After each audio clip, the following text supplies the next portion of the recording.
小雨同媽媽行返去。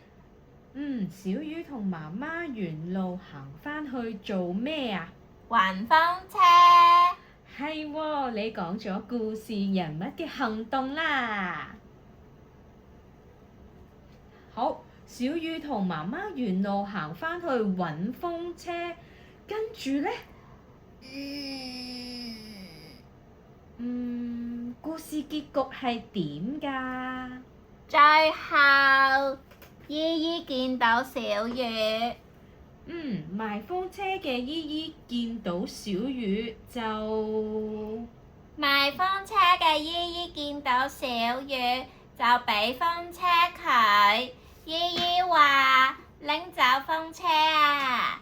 你講咗故事嘅結局啦，跟住呢，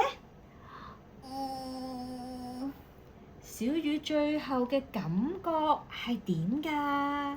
覺得好尷尬。小雨聽到姨姨咁講之後，小雨聽到姨姨咁講，覺得好尷尬。